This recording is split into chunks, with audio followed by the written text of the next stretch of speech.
This is Focus, the video news magazine of Toledo Technology Academy of Engineering, with your host, Ray Friedel. Juniors in Mrs. Kubiak's wind and solar energy class got a field trip to see how the military is using alternative energy. I'm Liam Close at the Ohio National Guard's 180th Fighter Wing at the Eugene Krantz Toledo Express Airport.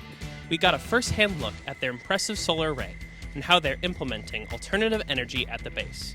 These energy programs are saving millions. Sophomores are in the throes of designing prototype cars and then racing them. It's all part of our DC Electronics curriculum. I'm Andrew Cook.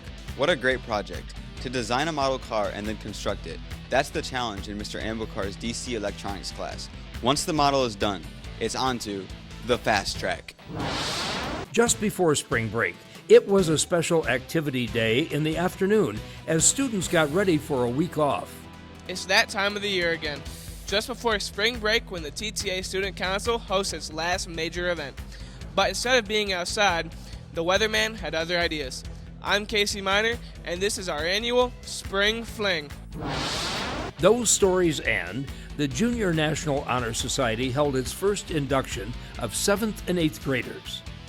The National Honor Society followed with its traditional ceremony. And there was a special signing day for students coming to TTA next year. Now, from the campus of Toledo Technology Academy of Engineering in Toledo, Ohio, here's your host, Ray Friedel. Welcome to the April edition of Focus. Our wind and solar energy class has had some exceptional opportunities to see how alternative energy impacts not just the environment, but businesses and organizations as well. This time, they took a trip to the Ohio National Guard's 180th Fighter Wing at the airport to understand how the military is on board with utilizing alternative energy. Focus reporter Liam Close was among the group as they saw how the 180th is saving millions. This was an exceptional opportunity to see how the 180th is gaining energy independence and saving taxpayers millions of dollars.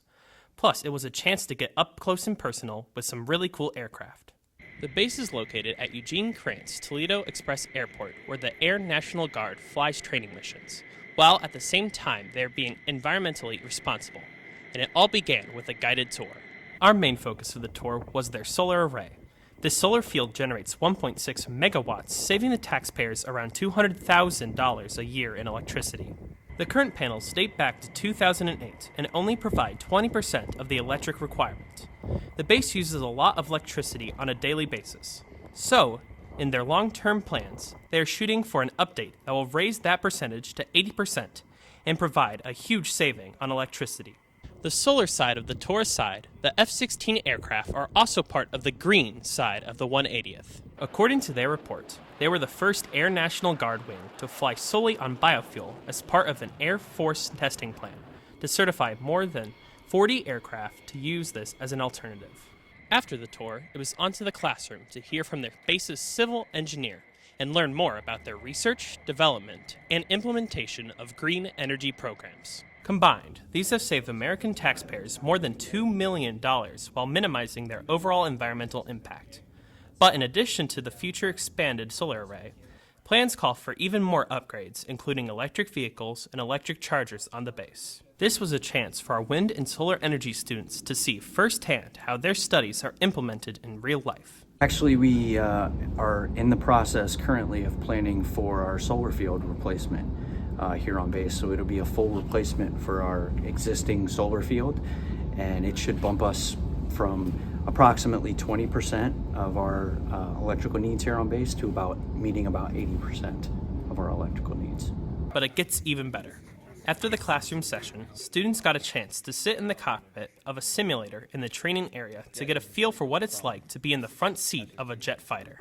I thought it was really interesting how many engineering jobs they have in the military. And my favorite part of the tour was seeing the planes and going in the training room where they have the model of the cockpit of the plane. The first thing that happened, when we got there, 3 jets were taking off, so that was pretty interesting to be able to see.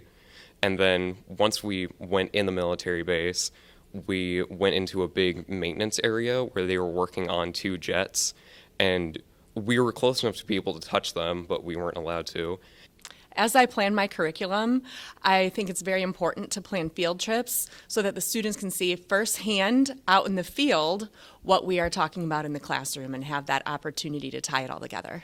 This was truly eye-opening and a great experience for the class to see environmental management systems in operation. Not everyone gets an opportunity to take this tour. Reporting for Focus, I'm Liam Close. The Junior National Honor Society held its first ever ceremony to induct 15 7th and 8th graders into the organization. This is the first year TTA has included the Junior NHS. Open to students in grades 7 and 8, those inducted are not automatically advanced to the National Honor Society. They must apply and be accepted the same as all high school students.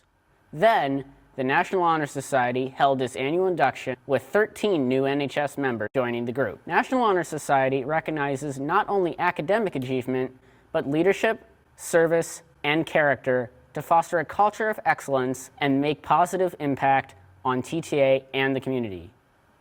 TTA has some unique and really fun projects in many labs and academic classes. This particular project, aimed at sophomores in Mr. Amblukar's DC electronics class, is no exception.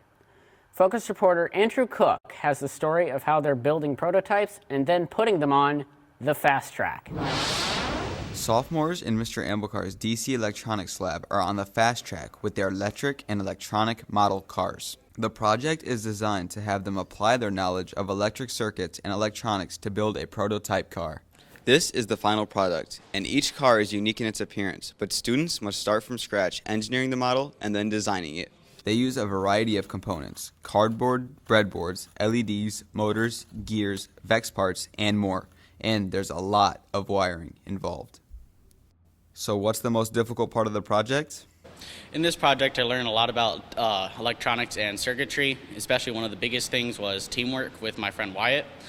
And honestly, we might have the coolest car in the class. Once they have built the circuit, it's on to the actual construction. They integrate all key parts, and then they build the body from cardboard, and finally add the wheels. All the designs are original, and they run the gamut from low and sleek to somewhat box-like. Then they decorate the body and get ready for the test run. Once the test run is successful, they move on to the speed test. During the speed test, they run their models to see how fast they can go in preparation for the great race. The cars line up on the racetrack, and off they go.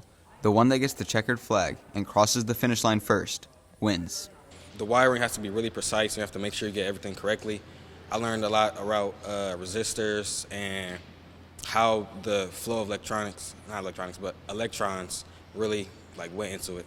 Mr. Amblukar guides the students in the process, but essentially they are on their own and must use their imagination, creativity, and most importantly, what they have learned in the class about electric circuits and electronics. This is an exciting project. I always look forward to this activity where students use their knowledge of circuits, breadboards, LEDs and everything to build a working model prototype of an electric car. While this is a fun project and they do have fun with it, it's also an integral part of the electronics curriculum. They learn by putting their knowledge into practice. Reporting for Focus, I'm Andrew Cook. The entire school gathered in the auditorium to welcome students who will be coming to TTA next year for the first time.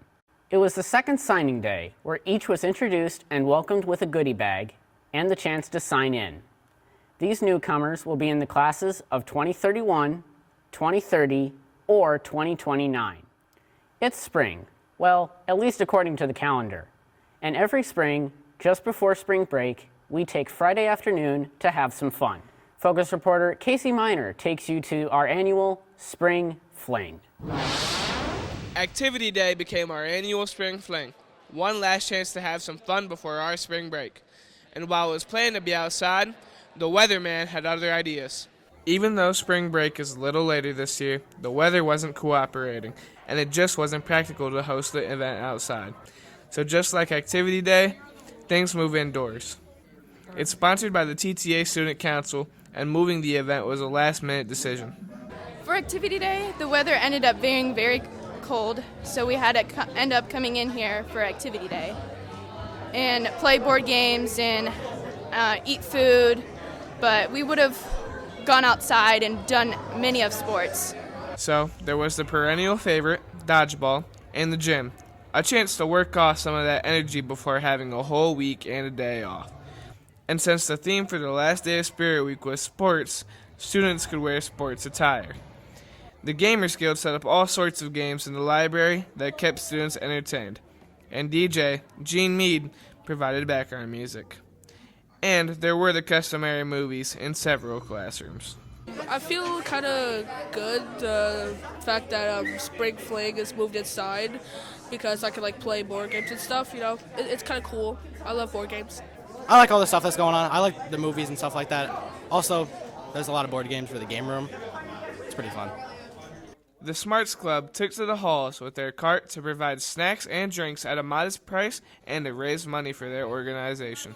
Even though it was inside, everyone made the best of it, and it was still a good time and a chance to unwind and get ready for a much-needed spring break. Reporting for Focus, I'm Casey Miner. Well, that's all for this edition of Focus. Focus is a production of the TTA video production class. If you're watching on YouTube, please give us a like and subscribe to our channel. Until next time, I'm Ray Friedel. Thanks for watching.